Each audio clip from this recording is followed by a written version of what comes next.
Bonjour tout le monde. C'est notre séance numéro 11 en matière de comptabilité nationale. Séance à distance numéro 11 en matière de comptabilité nationale.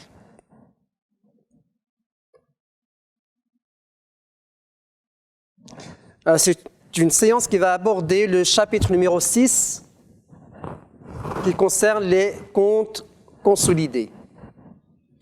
Dans les séances à distance précédentes, nous avons vu les comptes sectoriels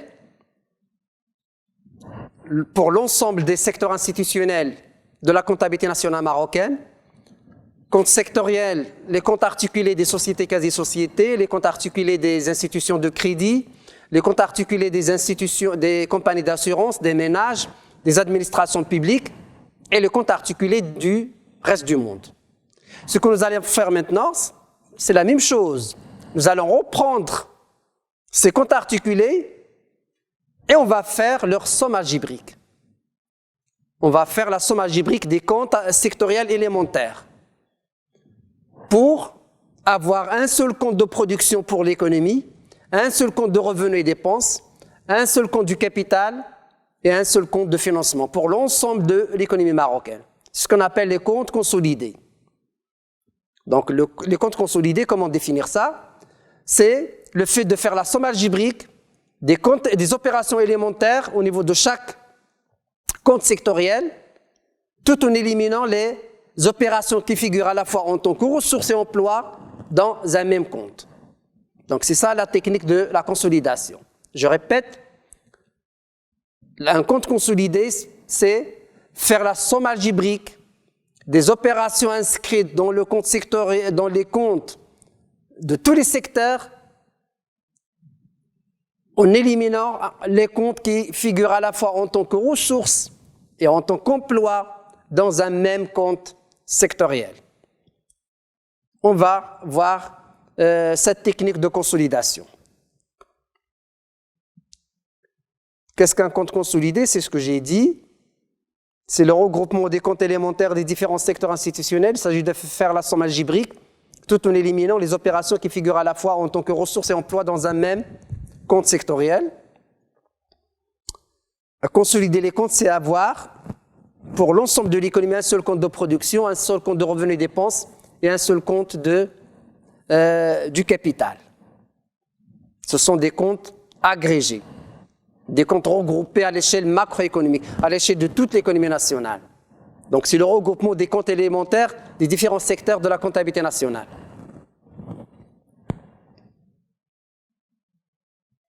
Et on va commencer par le compte de production, mais le compte de production consolidé. Le compte de production consolidé, c'est le regroupement de tous les comptes de production de chaque secteur institutionnel. Vous allez voir. Donc voilà le compte de production consolidé. C'est le même compte, c'est les mêmes opérations, mais agrégées à l'échelle macroéconomique. C'est les mêmes opérations agrégées à l'échelle macroéconomique qui concernent tous les secteurs. Donc vous voyez, côté ressources, vous avez la production marchande, la production non marchande, et on ajoute les droits à l'importation, droits et taxes à l'importation. Moins la consommation intermédiaire, ça vous donne la valeur ajoutée brute. Mais lorsque je raisonne en termes de macroéconomique, la somme des valeurs ajoutées brutes, c'est le PIB, c'est le produit intérieur brut. Donc au niveau individuel de chaque secteur, je parle de valeur ajoutée, mais à l'échelle de l'économie nationale, je parle du produit intérieur brut. Ça veut dire que le produit intérieur brut, c'est la somme algébrique des valeurs ajoutées brutes de tous les secteurs. Le PIB devient une ressource, plus les subventions d'exploitation reçues, moins les salaires versés aux résidents et non-résidents, moins les impôts liés à la production et à l'importation, j'obtiens finalement un deuxième solde. Au niveau de l'économie, ça s'appelle le BE, ou bien l'excédent brut d'exploitation de toute l'économie nationale. Donc c'est les mêmes opérations, je répète, que les comptes sectoriels, mais agrégés à l'échelle de toute la nation, à l'échelle macroéconomique. Et les soldes deviennent, vous voyez, les soldes deviennent des agrégats. Donc au lieu de la valeur ajoutée, j'ai l'agrégat PIB, le produit intérieur brut. Je vais voir la même chose pour le compte de revenus et dépenses. C'est les mêmes opérations mais agrégées à l'échelle macroéconomique. Donc, vous voyez, le compte de revenus et dépenses consolidé. Voilà les éléments qui composent les ressources. Le BE de l'économie, les impôts liés à la production et à l'importation, ce sont des ressources pour les administrations publiques. Les salaires des résidents versés par les résidents et par les non-résidents, ce sont des revenus pour les salariés. Les RPE reçus, le solde des opérations d'assurance avec le reste du monde et les transferts courants reçus du reste du monde. Voilà les éléments de ressources pour la nation. Hein, les éléments de ressources pour toute l'économie nationale. On va voir maintenant les emplois, c'est-à-dire les dépenses de l'économie nationale. Les subventions d'exploitation versées, c'est un emploi pour les administrations publiques. Les RPE versés au reste du monde.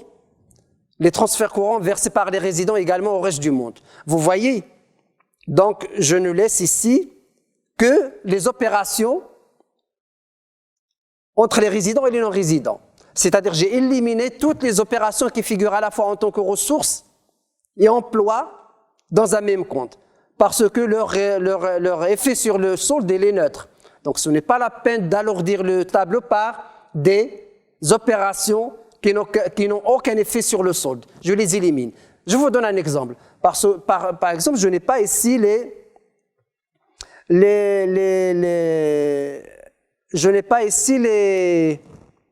je vous donne un exemple. RPE reçu des résidents et RPE versé par les résidents aux résidents. Vous voyez, vous remarquez que ce sont des opérations qui vont figurer à la fois en tant que ressources pour certains résidents, mais en tant qu'emploi pour les autres résidents, mais à l'échelle macroéconomique, ça s'annule. Ça se compose et s'annule. Donc, ils n'ont aucun effet sur le solde. Donc, je n'ai pas besoin de les mettre dans le compte. Je les élimine. Je ne laisse généralement que les opérations qui ne se répètent pas, qui ont une influence sur le solde, sur l'agrégat. Et le solde de ce compte, c'est un agrégat. Ça s'appelle le revenu disponible brut national. Hein? C'est le revenu national disponible brut. Bien sûr, moi, la consommation finale des administrations publiques et des ménages, ce qui reste, c'est l'épargne nationale brute. C'est un deuxième agrégat. L'épargne nationale brute. Voilà, ça c'est le compte de revenus et dépenses de toute la nation. Troisième compte, c'est le compte du capital consolidé. Consolidé à l'échelle également de toute l'économie nationale. Voilà les éléments qui le composent, en termes de ressources et en termes d'emploi. Dans les ressources, je vois l'épargne nationale brute. C'est une séquence articulée, donc c'est l'agrégat du compte précédent. Il se trouve en tête du compte suivant. C'est l'épargne nationale brute, bien sûr ajouter des transferts en capital reçus du reste du monde. À partir de ces deux éléments de ressources, donc l'économie nationale va investir en formation brute du capital fixe, en stock, en achat de terrain et d'actifs incorporels, mais avec les non-résidents.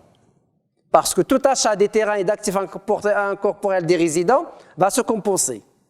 Il va s'annuler en fin de compte. Je ne laisse que les transactions entre les résidents et les non-résidents. Puis les transferts en capital versés au reste du monde. Et la différence entre les ressources en capital et les emplois en capital, ça me donne soit le besoin de financement, soit la capacité de financement, selon l'importance des uns et des autres, selon l'importance des emplois et des ressources en termes du capital. Donc vous pouvez avoir soit un besoin de financement, soit une capacité de financement. Mais puisque je parle de la comptabilité nationale marocaine, c'est structurellement un besoin de financement. C'est-à-dire les ressources en capital sont inférieures aux emplois en capital. Donc on doit chercher à satisfaire le besoin de financement, ça c'est sur le marché financier. Voilà le compte du capital consolidé.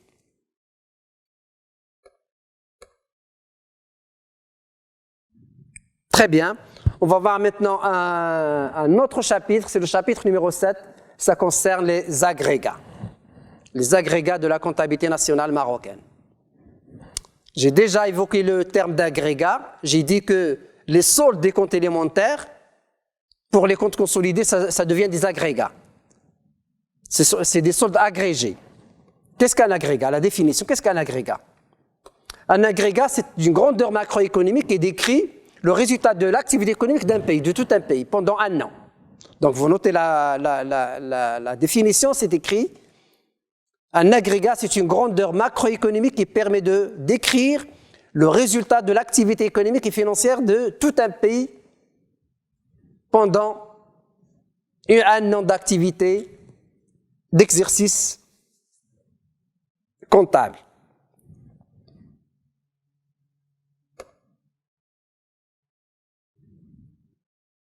Remarque,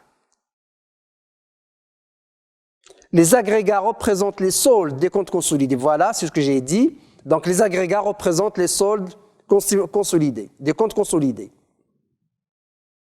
Quelles sont les différentes sortes d'agrégats? La comptabilité nationale fait la différence entre trois types d'agrégats. La comptabilité nationale peut faire la différence entre trois types d'agrégats.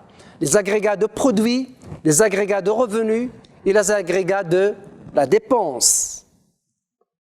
Donc, notez qu'il y a trois types d'agrégats.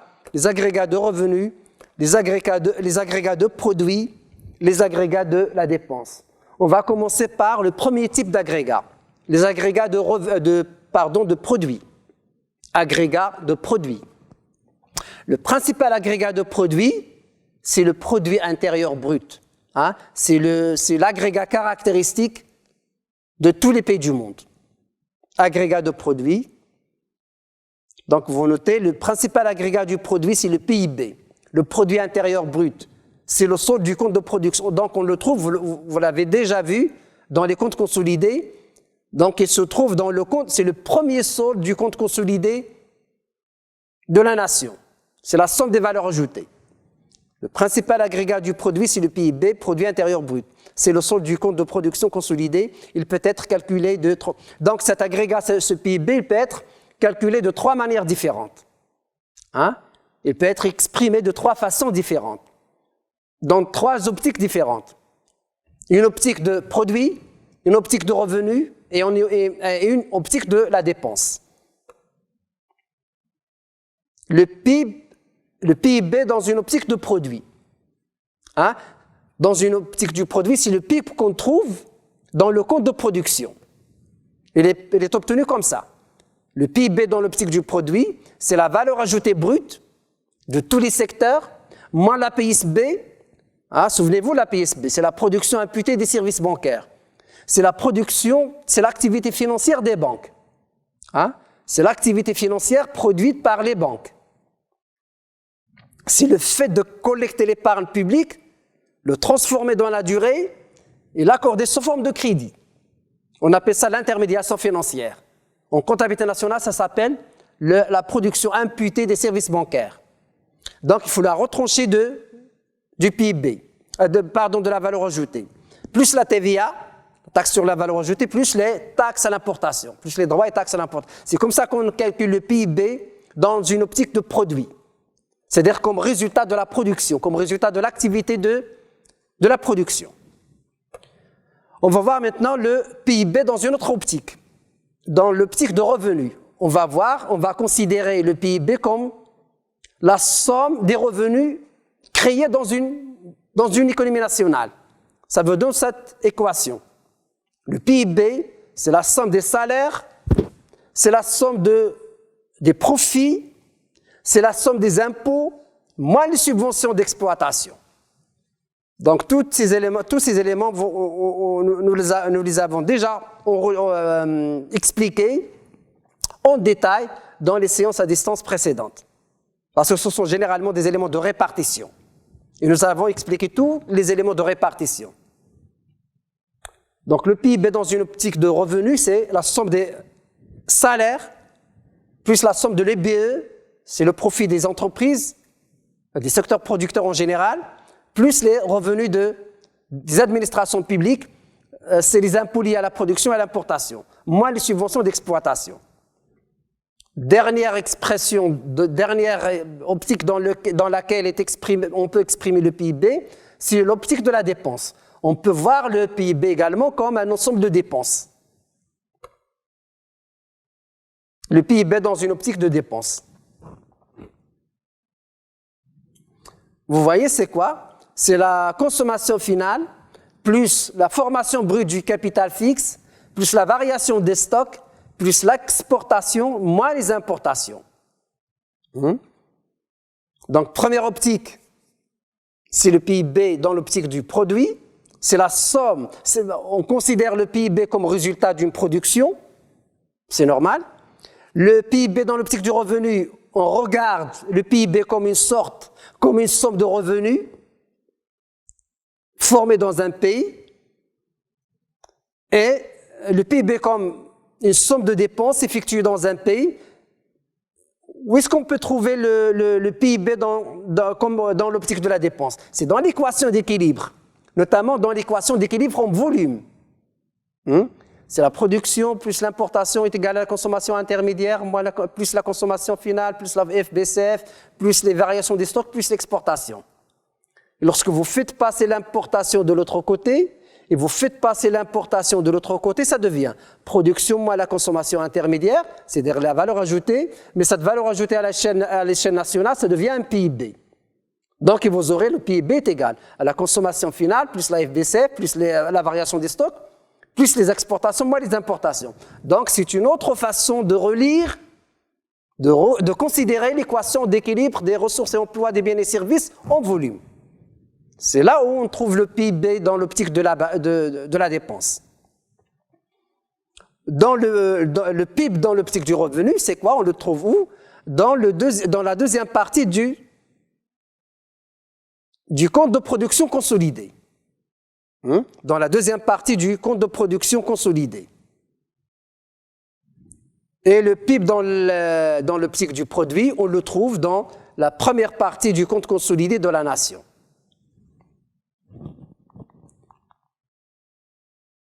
Le PIB peut également être exprimé de plusieurs façons différentes. Donc, je peux exprimer le PIB donc je peux avancer plusieurs prix pour exprimer la valeur d'un PIB.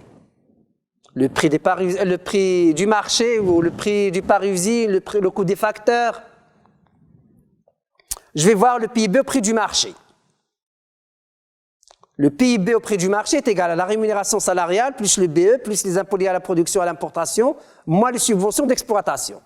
C'est-à-dire c'est exactement la même formule que le PIB dans l'optique du revenu. Donc le PIB dans l'optique du marché, c'est la même formule, c'est les mêmes composantes que le PIB dans l'optique du revenu. C'est la deuxième partie du compte consolidé de la production. Le PIB au coût des facteurs. Le PIB au coût des facteurs, est égal à la rémunération salariale plus les BE. Je ne prends en compte que les facteurs de production qui ont participé directement à la production, notamment le salaire, notamment le travail et le capital. Le travail est rémunéré par le salaire, le capital est rémunéré par le BE. C'est les deux composantes que je trouve dans le PIB au coût des facteurs. Donc, PIB au coût des facteurs est égal au salaire plus le BE. Je peux exprimer le PIB au coût des facteurs en fonction du PIB au prix du marché. Ça devient comme ça.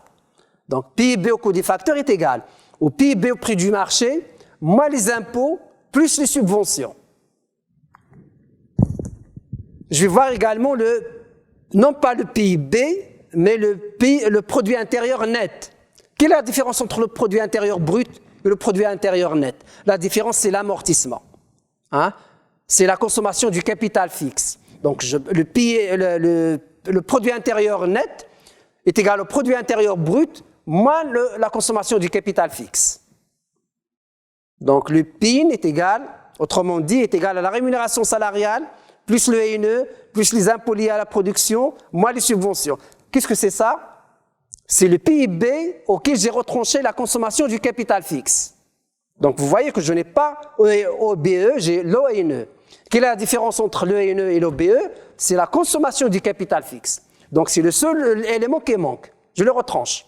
Donc, je dis que le produit intérieur net est égal au produit intérieur brut moins CCF, moins la consommation du capital fixe.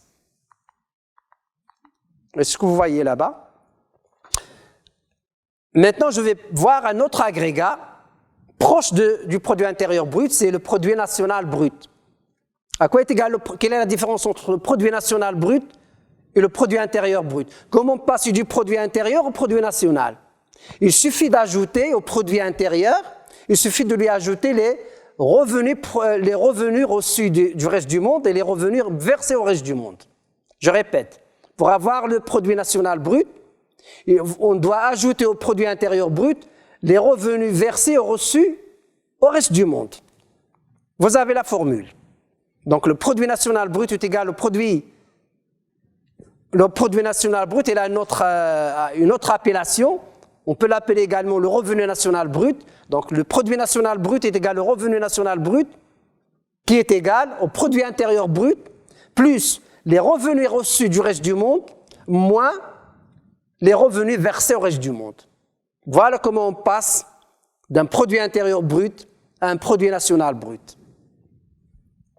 Donc s'il vous plaît, vous notez bien ces règles de calcul, et ce sont fondamentales qui vous permettent de passer d'un agrégat à un autre et de comprendre les différentes expressions d'un agrégat. C'est très important. Très bien, donc nous avons vu qu'il y a trois types d'agrégats, des agrégats en termes des agrégats de produits, des agrégats de revenus et des agrégats de la dépense. On va voir les agrégats de revenus.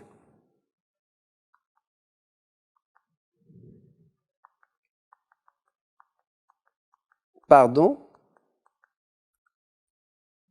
Donc les agrégats de revenus. Le principal agrégat du revenu, nous avons vu que le principal agrégat du produit, c'était le PIB. On l'a vu dans ces différentes expressions, ces différentes manières de calcul. On va voir maintenant le principal agrégat du revenu, c'est le revenu national brut. Hein? Le revenu national brut ou le revenu national brut disponible. Donc on va laisser ça à la prochaine fois. Je vous remercie et à bientôt. Merci.